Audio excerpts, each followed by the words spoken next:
Hello there, welcome to Over a Couple of Drinks presents our Rick and Morty Season 3 recap, because it's done! Yay! Yay! With me, as always, my Morty, my one asshole that I take with me on adventures, Billy! Hi, everyone. Hi. We're just gonna talk about it, and I'm so tired. And we pulled him from another dimension, Bill D32, because he's my brother from another mother, Zach. You've been on before, right? I don't remember. Yeah. Yeah, I don't remember. I can't remember what the last topic was, but Doesn't I was. So we're talking about Rick and Morty, which we're a week behind and the whole season behind. But we agreed that we were going to do this after everything was said and done with the season, because we're one of those people who like to enjoy the whole, and we're not toxic assholes like every other Rick and Morty fan ever. God, can we talk about that for like 30 seconds? Like how everything fucking else. putrid I think. Yeah, how putrid the upper end of the fan base has made the whole series as a whole. Well, it's one of those things that I'm really glad, Billy, you got me hooked on this before the bubble bursted on it. Like I think you got me hooked like midway through season 2, and I'm like, oh man, this is great. Nobody knows about it. This is fantastic. Because if I would have started watching it now, I would have hated it out of just pure spite for everybody else. Well, and I get that. A lot of people do. A lot of people do not want to watch it because there's fucking annoying people running around going, oh, Pickle Rick, Szechuan sauce, like no one gives a shit. Nobody cares. It's a TV show. Enjoy it, and then fuck off. Like, yeah. Well, I'm sure that's what you're referencing is like, what were they saying, that there were literally fights inside of like McDonald's when they released the Szechuan sauce and all this stuff. And to talk about that though, I think because like Dan Harmon put a couple tweets out about it because they did nothing. Adult Swim had nothing to do with it. Dan Harmon had nothing to do with it. They kind of jocked their art style, threw it on the front of the packet, and was like, "Here we go." Some guy sold 3 of those on eBay for $870. Oh. And there was a video of this guy, like, he like had it in his hands, and people were just giving him $10, and he'd let them dunk their McNugget in it and then walk away. And they're doing another run of it. That's the funny thing, is they were like, McDonald's essentially put out a thing. It was like, okay, look, we fucked up. We're sorry. We're going to do another run in December. To all the McDonald's. With that whole Christmas episode looming in the air. Yeah, it's not gonna fucking happen. No, come on, Fucking guys. Stop. We're in the dark times again, where we have to wait 2 years for the season. Yeah. It's mostly because they think it's hilarious to make us laugh. I'm sorry. That was that the duck got away, man. The duck got yeah, away. the duck got away. Fucking unprofessional me. We're sorry, Nana from Germany. We're sorry we're not We're professional. sorry. I'm sorry, the 2 people who watch this. So we're talking about season 3, and a lot of things I'm going to cover in this is I was reading the reviews as the episodes went up, because I was always a day behind, because that's how I roll. I'm not conformed to the schedule. Fuck you guys. I'm Rick. I'm reading all these like reviews of it, and I don't know if you guys got the feeling out of it, because in the first episode that was released on April Fool's, which was great, was that this is the darkest season. So everyone was always like, every review was always talking about how dark it is. I'm like, this is the problem with this blowing up in a popular state now, that everybody's realizing how good it is, that people try to read into much of it. But I didn't feel like this season was overly dark. I would argue that some of the like very specific jokes got really dark, like the whole Jerry episode with the where they go to the place where you can't die, and then the one kid shoots the other kid in the head, and you're like, like I saw that happening. I knew that was going to happen, and I was just like, I wasn't shocked, because I was like, okay, this is Rick and Morty. Like I didn't feel like it was dark, and that's what that was obviously what they were going for.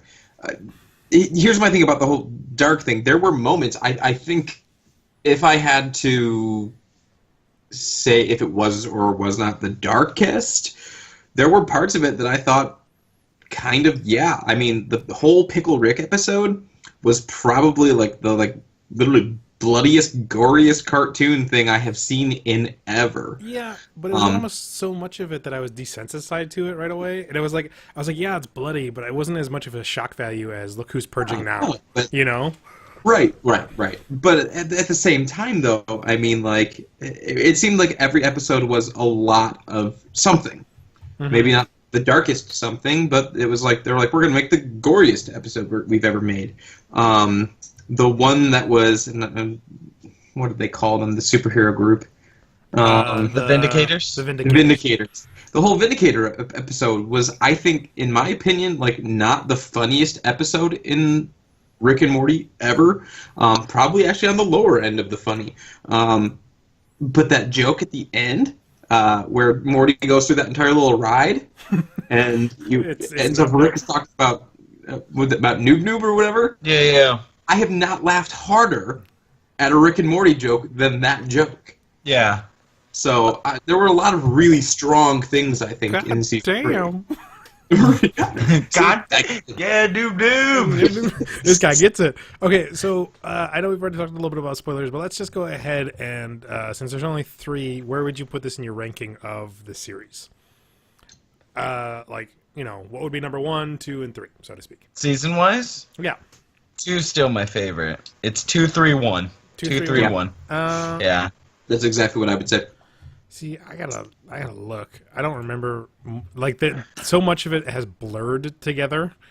Right. Oh, yeah. 2 is number 1 for me because A Wrinkle in Time is probably one of my favorite episodes. That's where they start splitting the timelines over and over and over and over and over again, and more jokes are happening. Honestly, it's a brilliant episode. Visually, it is a great gag. I love it to death. Yeah, 2, 3, 1. Because as much, 1 has my favorite joke of all time in Rick and Morty, and that was what made me love it, which is in season 1, episode 1, where it's like, they're robots, Morty! And he shoots them, and they do that really longed out, oh god, he's bleeding all over the place, and you're like, okay, he has a wife and kids! It's like you've seen this before, and it's just Rick's response, which is, they're bureaucrats, Morty, I don't respect them! Season 2 is probably my favorite because of, and now I can't remember the name of the episode, but the whole Parasite episode. Yes. With Mr. Poopy Butthole, and I know that's such a popular one, but I love that shot at the barbecue, and then it pulls back, and Rick is like, "Yeah, it's like one of those Where's Waldo? Look at all the zany characters!" Like those little like one-off jokes that seem like little diatribes are always my favorite. Yeah, that episode is probably still one of my favorites, and honestly, it's the stupidest reason for Photography Raptor. Photography Raptor in general makes that thing my favorite. I Ghost in a Jar. Ghost in a Jar. Hammerite, yeah. Jewish Cyborg. Yep. Like you know they just sat down at a table and were like, all right, start throwing out shitty names and we'll make them happen. Like, so, fucking put a ghost in a jar. So I don't know how you exactly want to cover all of this. What was your guys' favorite episode of season 3? We'll talk about our favorites first, and then we'll kind of go in it from there. Do you mind if I go first? Yeah, go ahead. My favorite is the Ricklantian mix-up. Yeah. Tales from the Citadel. Mm-hmm. And then, again, this is one of those things where I hate reviewers because they're like, yeah, this episode was pretty good, but we particularly loved the whole Stand By Me moment. And I was like, really? The Stand By Me moment was probably the weakest story of the entire episode. It's like, yeah, you're doing Stand By Me. How fucking original there. You know, it's like I could see exactly where I was going. What stood out to me was the Training Day storyline with the cops, and I loved that so much to see like this hard-edged Morty kind of be in control of the situation, and I loved when he was interrogating a group of Mortys and forcibly going, so you guys see those guys who ran away from here, gee whiz? Oh jeez. Oh jeez. And the other Morty's like, oh jeez, yeah, they look kind of like me, yeah. And I was just like, this is the Rick and Morty that I loved, on top of the whole episode being what I love the show about, original with the idea. You know, it was, you know, I'm glad that Evil Morty came back. I like the storyline, but it's like I talked to you, Zach, about this on the phone about how. And I knew this was going to be your answer because you called me like right after the episode. Yeah, because I was like, "This is a," and Billy didn't pick up because he was the person I always talk to. And so I said, "Billy didn't pick up, so I got to call Zach." And it just, the idea of, there's a Citadel Ricks, but not all Ricks can be that important. So you kind of break it down, and you have all these like ins and outs of it. Like they're selling the idea of Rick being peaceful in a candy bar flavor. That's such a Rick thing, I love that episode. It was really good. That's all. If I have to throw mine out, I definitely throw out the Whirly Durly conspiracy. I think I love Jerry. Yeah. Like everyone always hates Jerry, but I'm like, God, he's such a pathetic asshole. I love him. I love him to death, and I was gonna say this later. Like, one of my biggest problems with season 3 is that there wasn't enough Beth and Jerry. Right, which hopefully we're gonna get back to in season 4. Yeah. But like, just the whole episode, I loved, and having a risotto Groupon. Like, the names they come up with for these fucking characters are hilarious, and I think probably one of my favorite like what the fuck moments is that moment where the little kids are running and the non-dying force field comes down and the kid just blasts the sister in the head with a gun, and like I'm sitting there watching this with a friend of mine and I'm like, and like it doesn't just happen, like he like grabs his sister and like talks to her, is like, hello, and she's dead, and I'm like, oh my god, like that was just a fun episode with Jerry, I think. the worm eating him, and Rick's just ripping into him, and the worm's like, oh, ouch. Like the whole story with Jerry and Beth, I think in this episode I really like, and how the first part of the episode mirrors the first episode of the series, with Rick busting in and like dragging Jerry out of bed just like he did to Morty. I like that episode a lot. I my favorite part of that episode is Whirly Durly. Oh, okay, what's going on here? When did you get so fucking cool? Look up to the last one. Now I've got to pick one, and I think I'm gonna go back to the Vindicators episode. I think was called Vindicators 3. The Return of the World Ender. And there's a couple of reasons why. Like I said, I don't think it was the funniest episode by far. I don't think it was. What I loved, though, is it took something that was obviously originally, I'm sure, a stab at the Avengers. Mm-hmm. But the characters are more of the actual Guardians of the Galaxy. Million ants. Million ants. I'm a sentient being, sentient ants. Which was, I mean, I love that whole thing, but I think what I really loved about that episode is that while Rick and Morty were these extra characters that the Vindicators called on to help, Rick eventually becomes the actual villain that they're fighting, but sober Rick and drunk Rick are so out of touch with each other that he's just like, no, this is probably, oh, no, wait. What was the line? What's going on here? I told you, I don't know. I was blacked out. You should know that you drink. Yeah, I casually drink, like fun, not this trailer park shit. But I think there's two things about that episode that stuck with me, and I think why they're my absolute favorites. It's because I just had this image in my head of when they walk in, they're expecting to find World Ender, and he's freaking hanging from the ceiling because drunk Rick, like, destroyed this dude. and then of course now they're like, oh wait, no, drunk Rick. And what was the one where he was like, yeah, I'm too tired now. Just shoot some free throws. hit 5 of these, or I'm gonna blow everything up. Did you see the really interesting video on that, on how Dan Harmon believes that's the absolute worst episode of the entire series? Yep, I was just about to bring that up. That I watched a YouTube thing on that about how he's a big fan of the hero's journey. Like, that's how he plays out every single episode, and he hated the idea that Vindicators didn't play the hero's journey as well as it should have. It mixes some of the things up, and nothing really happens.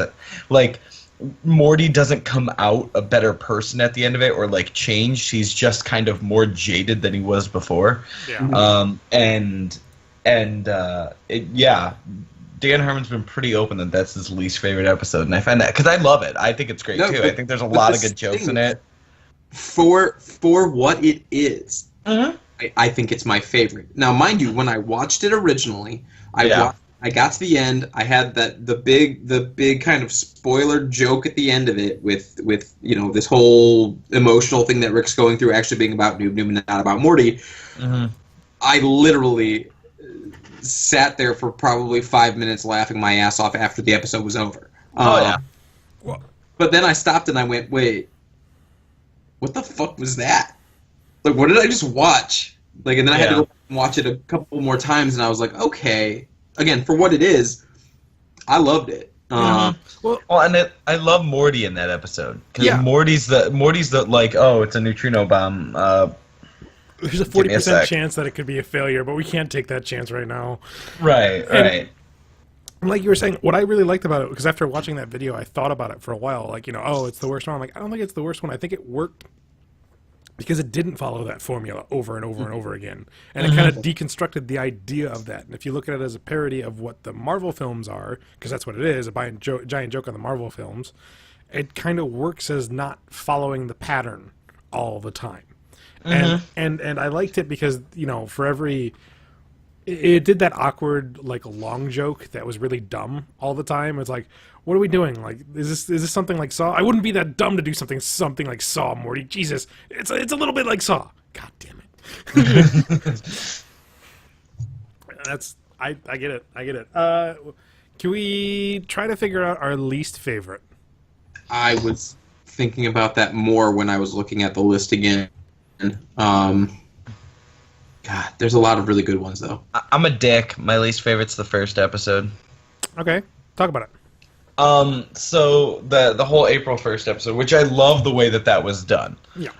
Totally a huge fan of the way that they were like, April 1st, that would be the day that we would say that there's an episode and there would be like a shitty thing that came out. And then they put the real episode out. Yeah, and then they put the real episode out. But my whole problem is I had read somewhere, and maybe I was wrong, but the end of season 2 was very much pushed by the network and wasn't necessarily like a Dan Harmon decision, like to do that big, like the whole prison thing. But I felt like what happened in that episode, in the first episode, was so quick to kind of retcon everything that happened at the end of season 2. And the only thing that really comes out of that is like the destruction of the Citadel. But even then, there's not that big of an impact on the rest of the season. It kind of just goes back to how it was before the last episode of season 2. And so I had a lot of issues with that. I wanted more. And maybe it was because the writing team wasn't a big fan of the idea that they had to have like a real end to season 2. But for me, I wish it's the same thing I felt during watching certain seasons of Walking Dead, where like they build up to this big thing, and then it's a 1-episode existence, and then it's gone. Well, it's compounded to the idea that you waited 2 years for this. Well, right, and I would have maybe liked to see a 2-part episode of Rick escaping, and then to give that a little more of an effect. But and that's being nitpicky at the end of it, really. And I can see that, but like again, going against what makes Rick and Morty great is that they're never gonna do something like that, really. And, right. And I half expected the opening of the show where they're sitting down at Shoney's talking about, yep, and that's how I got out. And I'm like, oh god, they totally just skipped all of it because they don't care. And I was like, this is great. And then when I found out that it was the actual thing, I was like, okay. And I get it, because I felt the same way at the very end of it. Of this didn't have a lot of weight to it. Yeah. It just wasn't as heavy as it should have been for how long we waited for it. I didn't hate it, per se. I didn't hate it, I just didn't love it, if that makes sense. Like, I wasn't like, this is the worst fucking thing I've ever seen. Because I love the whole thing where he, like, inhabits the alien's body and then, like, switches and then kills them and then fakes it and then kills the rest of the Ricks and the whole, he wants to know if you want to see his pod collection, like little Morty, like, dancing in the background for no reason. Like, it was funny. It was definitely a funny episode, but I think plot-wise it was I was least engaged, and that was for the excitement of like, oh, hey, it's the new Rick and Morty episode. What the fuck, out of nowhere. So, right. That was probably my least favorite. I think I liked it most because even though he fabricated the whole backstory, I do believe there's some truth somewhere in that. Oh yeah. And anything we get, since we're never probably ever going to get the full backstory on Rick, any morsel we get, I love and I want to hold on to. Also, Nathan Fillion in that episode. Mm-hmm. I just love every time I think about that episode. The first thing I think about is him eating the nuggets and having his little prongs under his shirt. And doing, like, all I think of when I think some of the jokes in that are great. Like when he holds his watch out and he turns into a butt and it farts on him. Like, ooh, what's going on in there? I think he says something on a manifested butt. some kind of butt. He can do that. He's the smartest man in the universe. World. And I will say that real side note, the guest casts this season were really good. Yeah. Really good, yeah. Nathan Fillion, Joel McHale, Susan Sarandon, Danny Trejo. I'm looking at the list right now. Peter Serafinowicz. It took me forever to realize that was Joel McHale in the... Yeah, it took me forever. Really? Yeah. Yeah. I watched too much Community. I heard his voice and I was like, that motherfucker. As soon as I knew, and then I went back and watched it, I was like, oh, duh. And then you got Gillian Jacobs from Community as Supernova and Vindicators. See, I didn't know that was her because I was too busy realizing that was Christian Slater and Lance Reddick. Yes. Because I see, fucking love Lance Reddick's Christian voice. Slater I knew because of Archer. Oh, yeah. And I'm really, really glad Keith David came back to play the President of the United States. I love Keith David. Keith David is the best. The motherfucker has 1,000 movie credits to his name. It's the best. Do you want to go next, Zach? Yeah, sure. My least favorite episode here, because it just didn't do anything for me, was the ABCs of Beth. Oh, really? Oh, really? Yeah, did not do anything for me. Yeah, I don't know. The whole Jerry storyline, dating the alien, I didn't care about. Maybe it was just because they were in this season so little that when they randomly gave me a Beth and Jerry episode, I was like, what? Yeah. I just didn't care. I just did not care. I specifically remember that being the episode this season that usually, I watch it on my phone, but I send it to my TV so I can watch it on there.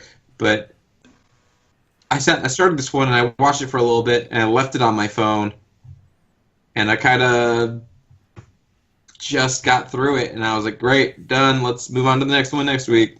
Yeah. I can't remember a single funny joke from it. I can't remember anything other than the basic plot of it, and that just really didn't do anything for me. Fair enough. I think I liked it because the whole Jerry storyline was a big rip on Alien versus Predator, and I chuckled at that a lot. And I like that on one of the subreddits when you have to sift through the fucking Pickle Rick and awful memes. Well, somebody posted when you know you have a type, and it posted a picture of the girlfriend in that episode, and it showed a picture of how Jerry manifests Beth from their council episode. They have the same head and the same mandibles. Yeah. Look, I was so happy about that. The only thing I think that was great about that was when they guessed the whole plot before it, and then the next 5 minutes of them in Fruity Land was them being like, oh, we did this. No, we know. You don't need to explain it to us. We got it. We're a little bit ahead of the reveal here. I agree with you, Zach. The only joke I remember from that one is when Rick's going through all the shit that Beth had him make, and he's like, and we have this self-aware knife, and pushes it. It's like, Beth, would you like to stab someone? And I'm like, oh, okay. The whole Fruity Land thing was okay. Yeah. Right. I was more interested in the very end. That was the one thing about that episode which kind of pulls into the last episode. The whole, is Beth a clone, or does she want to be one, or have one made so she can go do her life, or right? But I think ultimately that's what really made me kind of roll my eyes at that episode. Is I feel like it was an entire episode just to be like, ooh, is there more to Beth? Is she as smart? Is she an inventor like Rick? Is this a clone of... I was just like, let some random fan online give me a theory on why. I don't need... Something makes me think, too, that they watch those theories and they're just like, nah. Like it, not doing that anymore. Back to the scratches it off and just keep going. Another thing that bothered me about that episode is I only watched it once, so it's like I don't really remember much about it, and I should probably go back because the whole jump to the idea of Fruitland and realizing that Tommy was still alive, like that was poorly set up. Because like all that happened was Beth was saying, "Oh, I used to know him. I used to be best friends with him," and like Summer comes off with some millennial comment, and the next thing you know, we're getting all this explanational. This whole story dump by Rick as they're going into Fruitland, and I'm going, what the fuck is going on here? Like, straight up, are we supposed to know that Tommy's alive? Did I miss that information? I don't know. So, yeah. And that's the thing. So, I love that this season really follows, like, it is a lot about Beth and Jerry's divorce, and there's a lot in that, and I think if you look, at least in my opinion, being a huge Community fan and loving Rick and Morty, like how seasons of shows kind of follow Harmon's life a lot, because he just recently went through a divorce with his wife, or his ex-wife, and like dealing with all that shit. So I don't know, I did love following the Beth and Jerry storyline. I'm not sure how I feel about how it ended, though. Yeah. My least favorite episode was Pickle Rick. Really? What, you don't like all those fans screaming it at you all the time? There's that. Like, I think it was my least favorite even before it blew up really, really bad. It just simply, once you get past the gore and the outlandish action scenes, it had nothing to it. There was no weight to the whole situation. It's like there was nothing to it. It was just one giant blood fest, and I was like, okay, I'm desensitized. Jaguar? I disagree. Yeah, I can disagree on the actual pickle plot line. Well, the other plot, the B plot, I think is really big. But the B plot line wasn't anything special to me because I knew Morty already had all these thoughts. Like, oh, okay, I know what Rick's doing. This is dumb. And like, oh, Summer knows it too. Okay, she knows that from the first episode when she realized that Rick is kind of an asshole. So it's like, okay, so now we're just waiting for Beth to fall online, and she never does, so what was the point of it? We already knew that two characters already had that information. The third character doesn't learn it until much, much later in the season. It just didn't do anything for me. Yeah, it was funny. Yeah, it was, it was over the top, but it was just like, eh. After the first rat fight scene, I was like, okay, that's what we're doing. Okay, cool, let's go. Okay, but counterpoint to that, here's what I loved about that. First counterpoint, here we go. Here's what I loved about that episode. It's always interesting for me to find out something about Rick. We all know that Rick's an asshole. He talks about that all the time. But you never get to see the lengths that he would go to be an asshole. So to literally see this thing where this entire episode is basically just the point that he would do something as stupid as turning himself into a pickle to get out of going to therapy with his family. But then the problem there is that the punchline is already delivered when Morty realizes, oh, so you mean that isn't an injection right there to do this? It's like in the first 5 minutes, like I got it. I already knew what Rick was doing from the get-go for me. Like I knew what was going to happen. I was just like, That's what foils the rest of the episode, though. As like you literally, they give you what would have been the entire episode if they hadn't just pointed it out, which is of the way that Rick and Morty likes to be. That episode could have been they drove off, they ignored the thing above his head, he turned himself back into a human and still didn't go to therapy. But it turns into like I did this 5 seconds worth of stupid stuff to get out of therapy, and they called me on that shit. And then all this other stuff happens. Now I am a pickle, and then you get to go through what lengths he would go through to go back. But then it just comes down to a Gorefest.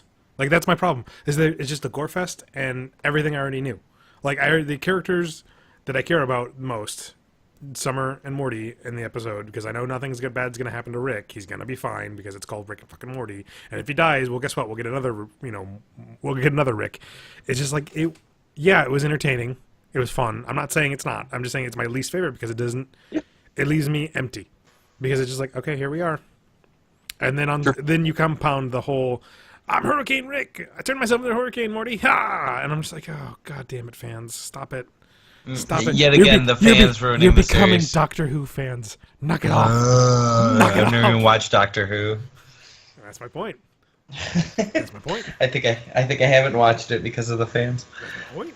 Well, and I think to tie up my part of that there, I don't know if I've ever talked to you about this, Bill. One of my I think we have.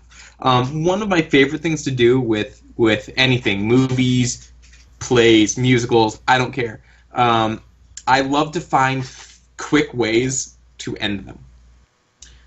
So, Les Miserables, so they're like, you stole this loaf of bread, you're going to jail, play over. No one comes in to save him to make the rest of the play happen. So in that, I think that's what was funny for me, is like that episode could have ended when they were like, so that's not a syringe to turn you back into a human. Nope. They could have turned him back into a human and been like, go to therapy. But they didn't, and they let it go on. So, and that I could see being the other side of that coin being, they literally could have just turned him back into a human and made him go to therapy. Yeah, so the episode does seem a little pointless in that way. Yeah. Like, literally, they could have just chosen to turn him back into a human and go to therapy. And as much as I'd say I dislike it the most, I do really, really love the line where he's killing the last gigantic rat. He's like, you're probably wondering why I didn't treat you any special or different than anybody else. Like, I didn't give you a name like Scar or Gigantic. It's because you literally mean nothing to me. And just murders him. I'm like, but then, like, from that point up, it just becomes, instead of rats, he's killing these guards. Okay. Okay, here we are. It falls flat, because it's just gore for gore's sake. Well, the other goriest episode was Look Who's Purging Now, kind of had, a deconstruction of a character. It kind of had a little. There was comedy in that violence too. Yeah, and it became just a gore fest without the whole joke of Rick going, all right, this is too much for me. All right, I guess we'll go a little bit more. I do love the post-credit episode or scene in that though, with Concerto, and he's playing the thing and it's like smashing and then like Jaguar comes in and he like looks at him. There's that connection. That's the next point we're going to talk about. In the new opening, because we got a new opening. Yeah. That was in there. I was really, really upset that didn't get a full episode, because I wanted to know what the hell was going on. And I was like, oh, is there any other scene in the opening that you wish was a full episode? Because mine was Summer and, was it like Cyborg Barbarian Summer going to help out Rick? I wish that was an episode, because I wanted to know what it was. Probably same for me. I can't remember the new intro as well as I can, because to be honest with you, I think I sped through it most of the time when I watched it on demand. And I didn't watch it 8 million times. Yes, that is true. That is true. I think I would have gone with, and I don't know if it would make an entire episode, but Rick picking out Morty's, like, with the accessories that come with them, so like the one that had the Master Sword and stuff like that, I was like, that I liked. There was a lot of jokes made, speaking of that, about that this season, of like the whole squirrel thing. Oh my god! So when they're starting at Code Doolittle, and all the squirrels were planning to overthrow, and they walk back, and Rick's like, we can only do this. I told you, Morty, we can only do this so many times. And they like jump. So that I think that, like, as funny as that is, that throws up that other question of like how many times has C-137 jumped timelines, universes, and there was a lot of those bigger questions that I think they throw in just to fuck with fans, to be honest with you. Because I think I wanted to talk about this Morty's Mind Blowers, which was what they were doing instead of interdimensional shuffle. I'm not. They flat out said that. Yeah, they flat out said that in there. I'm going to say right now, I'm not the biggest fan of the interdimensional Cable episodes. Oh, they're my favorite. Why? They're my favorite. Well, I liked 1. I didn't love 2 as much, because it was just more of the same thing. So when they did Morty's Mind Blowers, and this was what they were doing over it, I was like, oh, thank you. This is going to be fun, because they're like micro episodes instead of just someone riffing for 20, 50 minutes. And that's a great way for them, those guys who have a lot of creativity, to just put out a bunch of shit that they want to do. You couldn't do a whole episode with trunk people, so we do a trunk people thing in interdimensional Cable, and Ants in My Eyes Johnson is not a thing that can hold an episode. My eyes was the best. Which did you see the Reddit post about Ants in My Eyes and 1 million Ants in My Eyes Johnson? Or like the one I always quote the most is the personal space one. Let's get stepped up, and let's step up and get stepped up with personal space. Like, And so I liked Morty's Mind Blowers a lot. I think it was a nice way to do the kind of clip show thing. But then you could make it relevant because it pertained to the characters. Yeah. Like it wasn't like a just a TV thing where everything was outside of the universe of what was going on. Because I think I told you that like Zorba Field still. Because Zorba's fucking field, man. Yeah.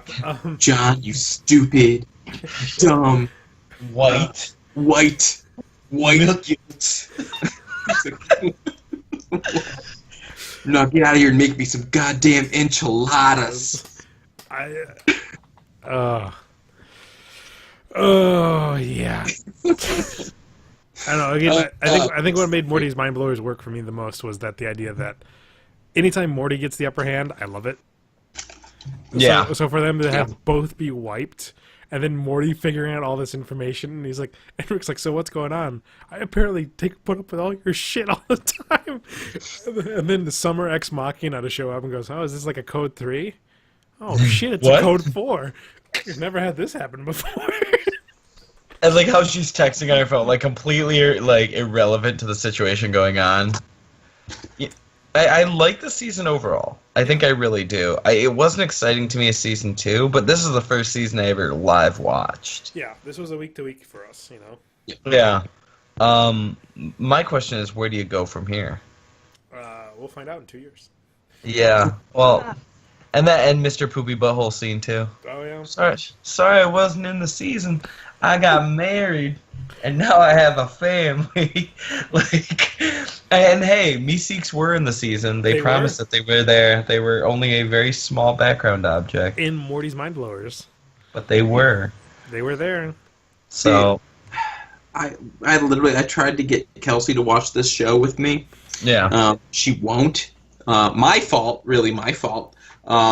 I was like, I have to show her something that she might think is funny, and apparently I don't know my own wife, because I was like, here's the Meeseeks episode, and she just thought that was the worst. Oh, I fucking love that episode. No! You need to make her watch the first episode for that one joke. For the one joke about they're bureaucrats, Morty. I don't respect them. You know, I have one joke from that one, which I use at work all the time, especially when someone's giving me like crap about something. I love to look at them and go, okay, I'm going to need you to take your opinion and shove it way up inside your butthole. Like, I've also found that this show is not a show you can show out of order to people. Like, as much as the order in the series doesn't really matter, except for, like, a few of those running jokes, right. Like, you have to show someone the show in order. That's the only way it works. Ramps up. Well, it gets a little bit. You have to be able to handle the first episode to handle whatever they're going to throw at you the next one, and right. Yeah, it slightly builds off each other. You really don't appreciate Rick Potion number 9 until you go through Lawnmower Dog or Anatomy Park or Meeseeks and Destroy and M. Night Shyamalan Aliens. You know, it's a build up, and then you just kind of get to this because it does build up really heavily on this weird shit that's happening, and then you go, how are they going to get out of this one? They don't. Yeah. Yeah. Yeah. So yeah, that's Rick and Morty season 3. That's, yeah, I'm looking forward to waiting another 2 years for the season. I really hope they don't do a fucking Christmas episode. Harmon seems like too much of an asshole to do it. Yeah, I do wish the next season builds a little bit more on the overall plot. I want Evil Morty to do something. I want Evil Morty to be like to make the confrontation against Rick, you know, because again, it builds upon that theory of Evil Morty is Rick's original Morty, and I kind of want that to happen. So I wish the next season would kind of expand it a little bit more because it was nice to see him again. Because when was the last time we saw him? Season 1. Who's that?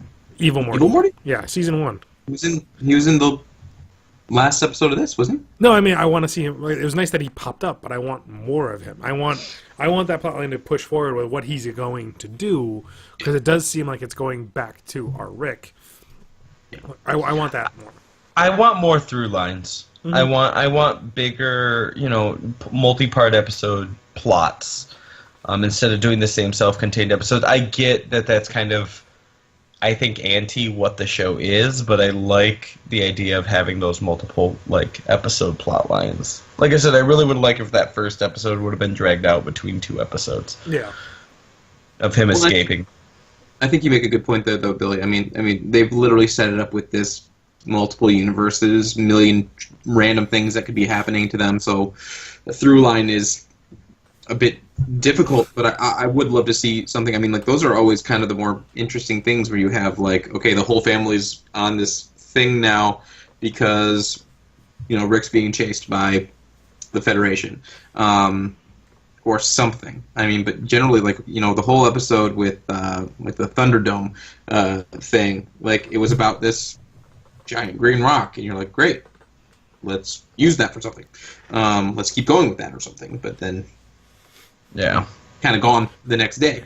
You know, like now with the whole like evil Morty becoming President of the Citadel. President, you're like, great, let's do something with that. Like, let's do something, and we'll see. But Hi, I'm Fly Fisher Rick. You can tell it's me by my fly fishing cap and hat.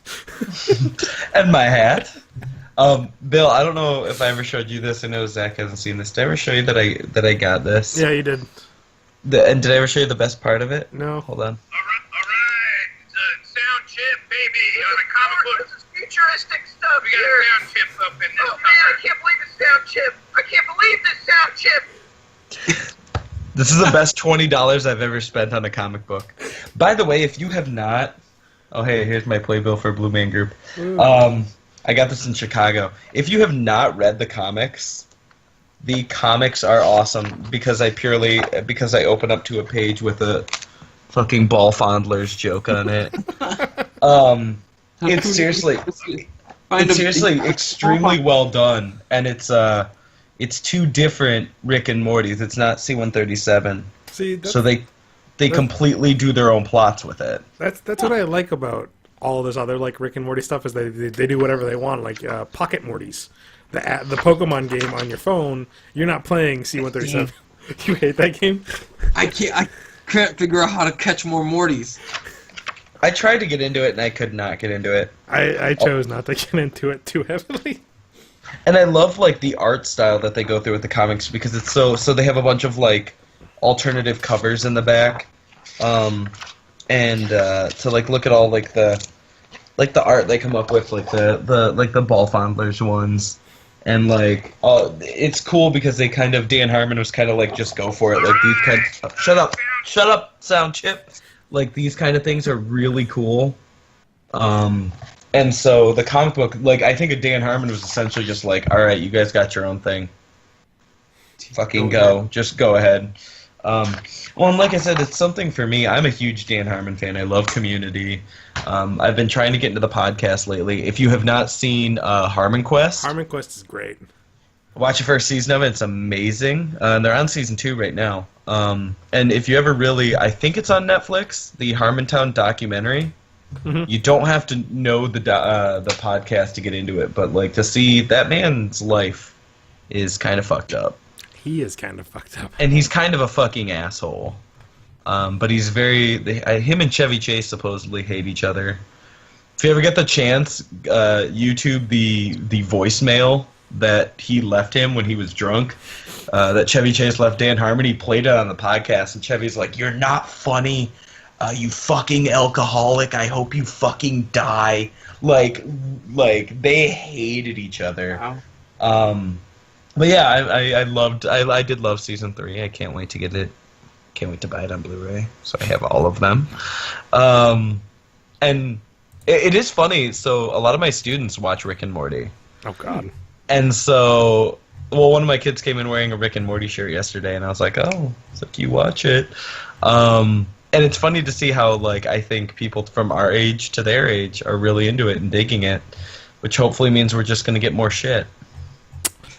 They're not going to season 4 Community it and, like, fire Dan Harmon and try and do a season without him. I don't think they can. Like, I literally think they can't get rid of Dan Harmon for this show. Him or Justin Roiland, neither of them. They're pretty immune.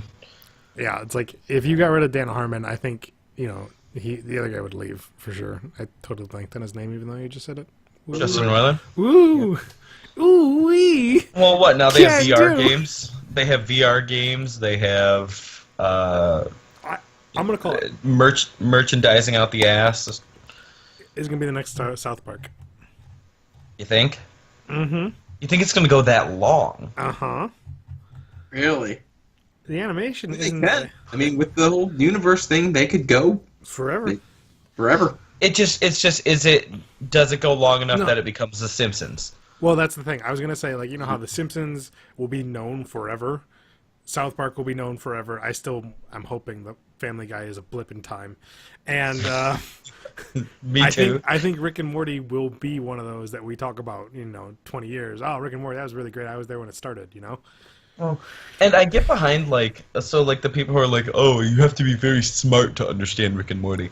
Well, like there are certain jokes I think that are really entertaining and that are like on a thought level. You have to think about them. Uh-huh. But most of it's dick and fart jokes. Right.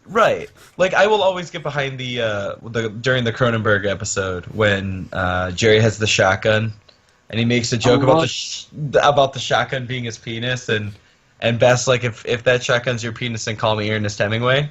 Is it Hemingway? Yeah. Yeah. And I didn't even know that, and I looked it up. I was like, oh, means. I was like, that's really. I don't know what that means, and I don't have to. Right. And that joke's really great. Ernest Hemingway blows his brains out with a fucking shotgun in his mouth. Like it's a total dick sucking joke, so and that's good. great. One of my all-time favorite Rick and Morty jokes, and you can't tell that to people because they're like, that. Yeah, it's that not is. a joke that Yeah. translates. I'm like, yes. But then there's also just stupid comedy. It's a lot of stupid, violent, bloody, Adult Swim cussing comedy. There's all that, but like I said, one of my favorite setups is that episode 1 where it's like, oh, you know exactly what's going to happen. He shoots the bug, he goes down screaming, oh, he has a wife and kids, oh, Morty's looking horrified, blah, blah, blah. I'm like, yeah, I've seen this all before, but it's in Rick. Of course they're not robots, Morty. I was lying to you. They're bureaucrats. I don't respect them. Yeah. Just like, oh my god, I love that so much. That punchline was great. Like, out of left field. This show is not smart. You just enjoy it.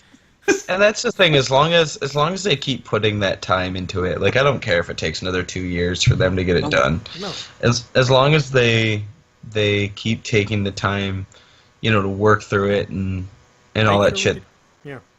Make sure it's good. I'd wait years for a quality product. Mm-hmm. So. All right. Because we have to give it a grade. Billy, give it an alphabetical grade. I'm the English teacher here. I should be able to do this pretty easy. Overall, I'm gonna give it a high B plus. It's at like an 89.4%. 89.44 repeating percent. All right, Zach, you're gonna give it a 5-star rating. So out of 5 stars, what do you give it? What's the equivalent of a B plus? 4.5, 4, Like a 4? B4. I mean, honestly, yeah. If I were to give it, I honestly, for me, I'd go a little bit lower. I'd give it about a 4-star. And that's above, like I said, season 2 for me was a 5-star. Season 1 for me was like a 3.5. Just in terms of the show as it is now. I mean, that changes season by season for me. I think the season was really good. Like I said, some of my favorite jokes came out of this season. I have not laughed harder than at that stupid noob joke at the end of Vindicators. So, yeah, solid 4. I give it a SEAL Team Rick 6 out of 10 because SEAL Team Rick is the shit. I just don't think this season had enough memorable jokes for me to love it. Well, Season 2, and granted, I've seen season 1 and 2 way more, but Yeah. now that we're in the long stretch, I'll come back to you when season 4 comes out, and you'll tell me how much you love season 3 because you've watched it a billion times. yes, very true. Yep. Because Very true. that's what we do now. We watch season Start 1, back to season season 2, 1. season 3, Yep. season 1, season 2, season 3. We're good. Just until season 4 comes out.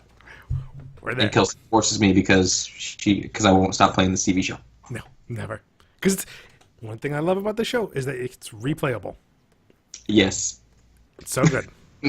So many times. And it's a fun, quick one to marathon with friends. Like, hey, come over, we can fly through season 1 in an afternoon if we really want to. It's what, 5 hours to get through? Yeah. 10 episodes, half-hour piece. 20 yeah, minutes 5. a piece, really. You can squeeze more in there. Yeah. All right, so that's Rick and Morty season 3. Thanks for watching. Everyone sign off. Bye, losers. Pickle I'm Rick. not going anywhere. You fuckers aren't smart enough to understand this show, you fucking losers.